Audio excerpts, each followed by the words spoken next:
Hi, my name is Paul Misner, and this is a presentation to unlock your negotiating strength. First of all, I'd like to give an acknowledgement to Gary Karrass for his great book, Negotiate to Close, for which most of this information in this presentation is based on. I would strongly encourage you to go to Amazon.com or your favorite bookstore and get yourself a copy of this book. The price at Amazon is as low as 1 cent for a copy, and trust me, it'll be the best penny you've spent in your entire life. So in this presentation, I'm going to discuss how your job works against you, the power of commitment, the power of taking risks, how that works for you and against you, the power of time, the power of knowledge, the power of legitimacy, what kind of power you have in your paperwork, the power of wooing, and that's making a customer love you for taking care of them, the power the competition gives you, and finally just sum up with power and talk about it and talk about the mental aspects of having power in a negotiation situation.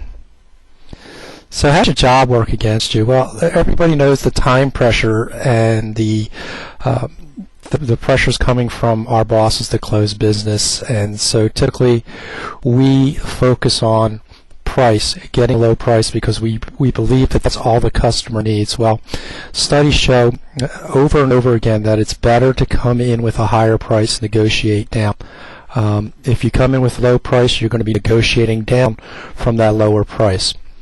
Your customers are going to focus on price, but there's other things that you can look at that would affect the sale, and these are things that the customer may or probably may not tell you about, and this could be the feature set is something that's full enough to meet the customer's needs. You may have a security feature or a high availability feature that your customer needs that the competition doesn't have. Customer's probably not going to tell you that in a negotiation situation. Financing. Customer may need special terms in order to get the deal closed, and this would be something that your competition may not offer as well. For me, I'm a government salesperson, so contract vehicles are very, very, very important. A lot of times more important than price. If it's easy for the customer to purchase off of a specific contract vehicle, having that vehicle available could be the difference between going with myself or going with one of my competitors. Technical expertise. If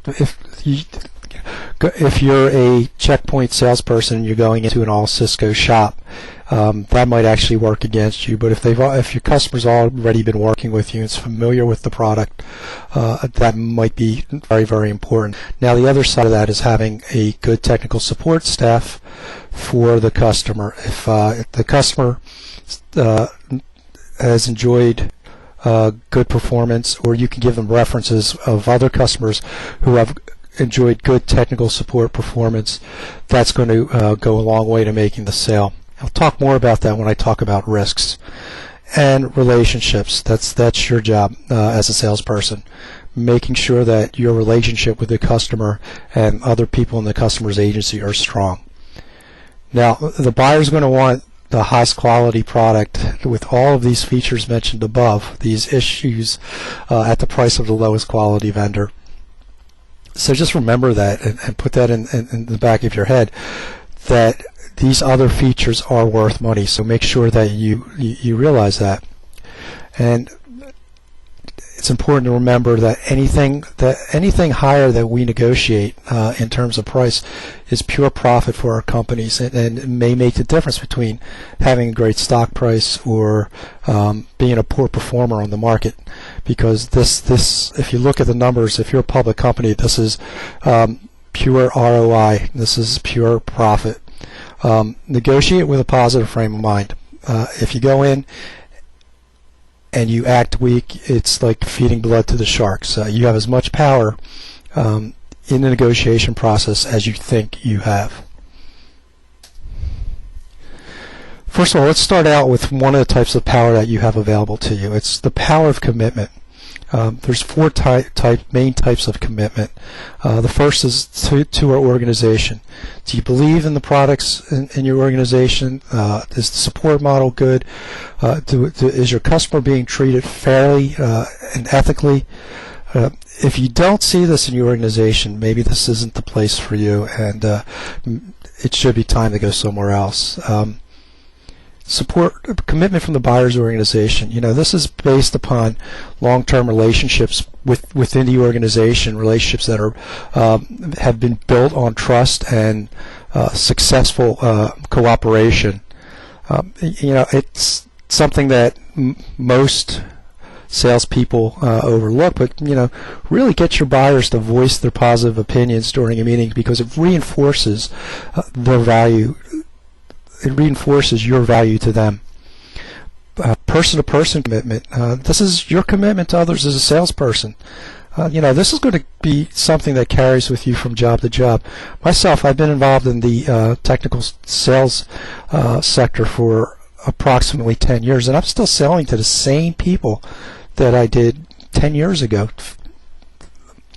And finally, your own targets. These are your own values, goals, things that you've written down. If you haven't written them down, it might be a good idea, so you'll have a baseline in writing for what you are committing yourself to do.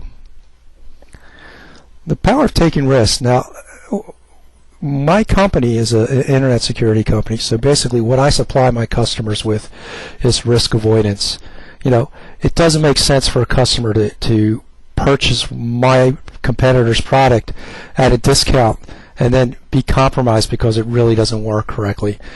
And it's important to make the customer know that, if it has happened several times in my industry, if risk isn't managed, senior management will often be replaced. It's essentially that's what they're there for, and if they're not taking care of this, they're going to lose their jobs. Our job as salespeople and facilitators of the sales, first of all, to expose the risks of going to alternative approaches and reduce the risk perceptions that may be there of our products. And this could be through objection handling, but I prefer customer testimonials and referrals for this.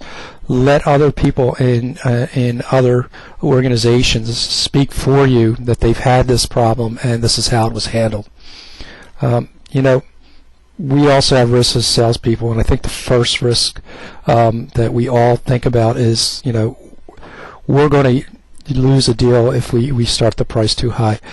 Yeah, it's possible. Absolutely is possible. But there's a couple things you need to think about.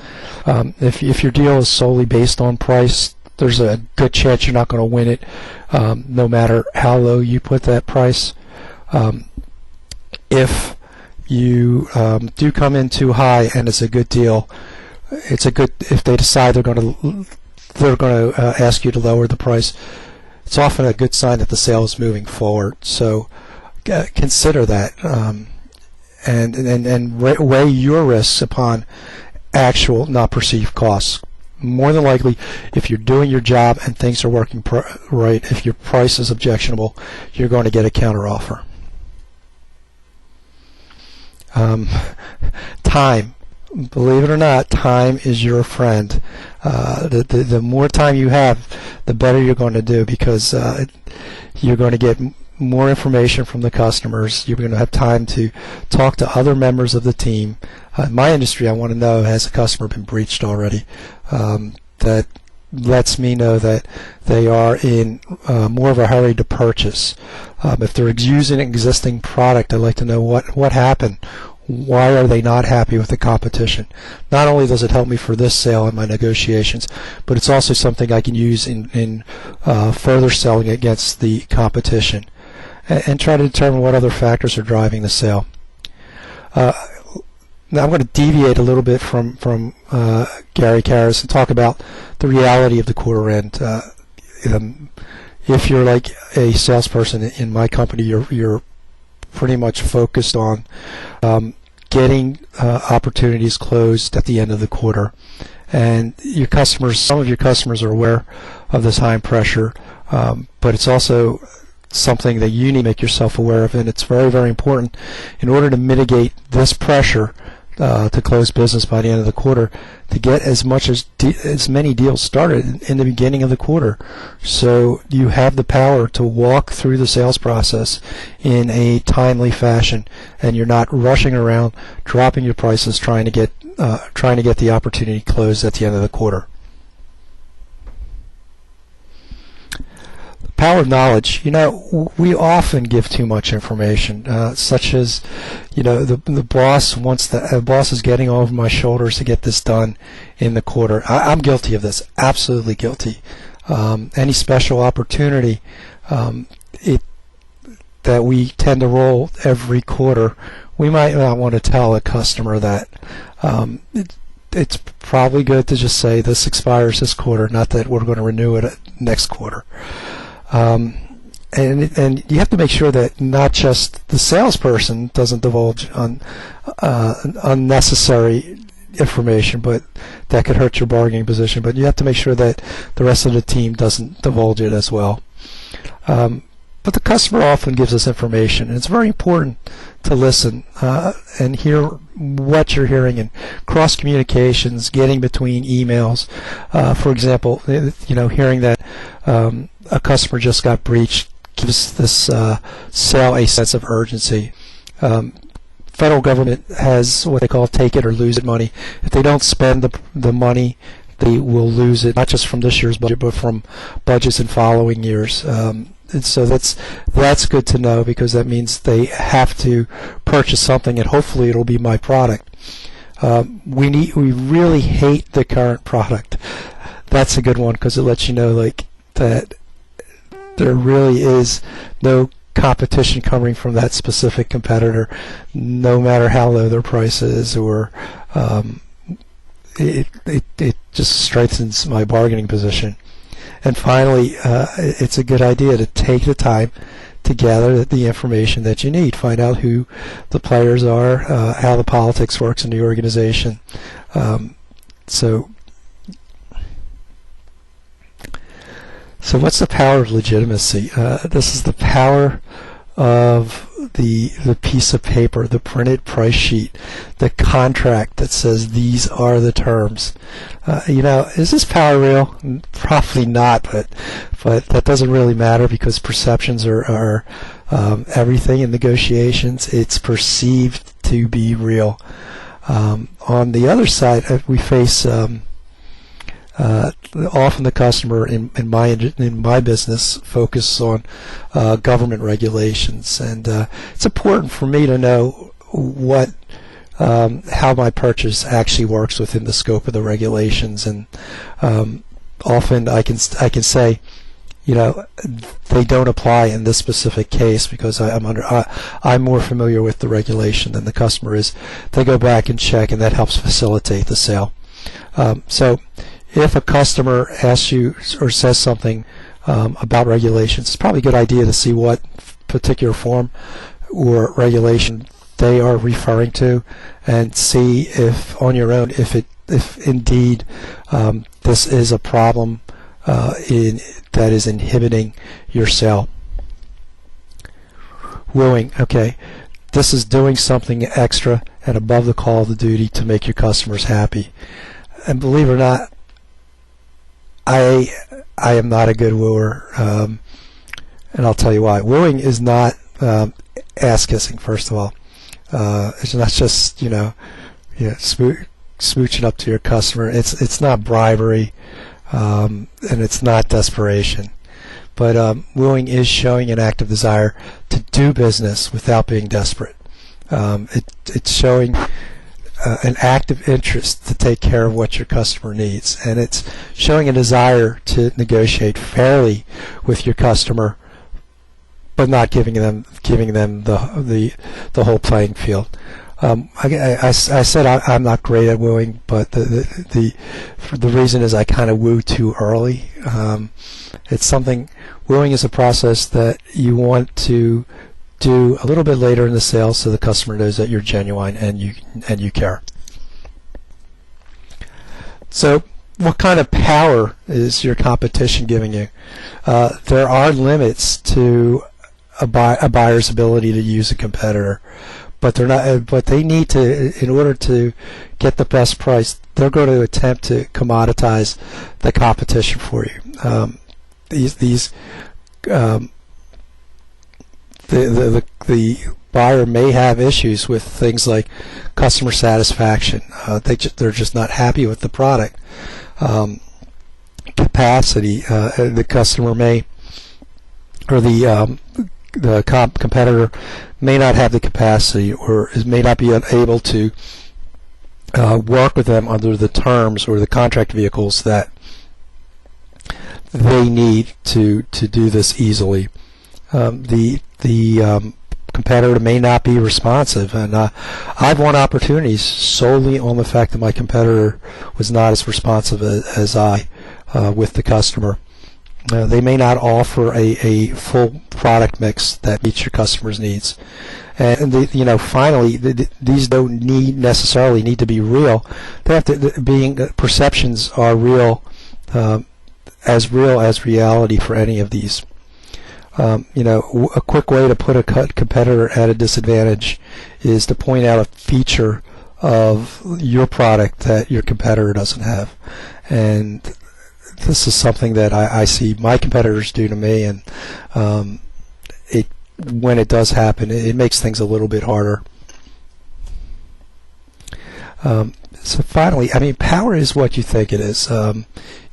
We often underestimate what our power is against the buyer. The buyer wants us to think there are alternatives, but that switching costs are unimportant and that we're a commodity. They like the product, but they may have other proposals to work on. They may be ordered to get a solution fast. So these are all things we need to think about in our mind when we're negotiating. And time is your friend. So the time is something you need to take advantage of. Talk to other people on those teams. And power is a state of mind. Be confident when you're going into negotiations, because you don't need to be weak. Your mental attitude is probably more important than just about anything else in this lecture. And finally, remember, any prices that we negotiate are pure profit. It could be the difference between receiving kickers or updates to your quota and getting the club.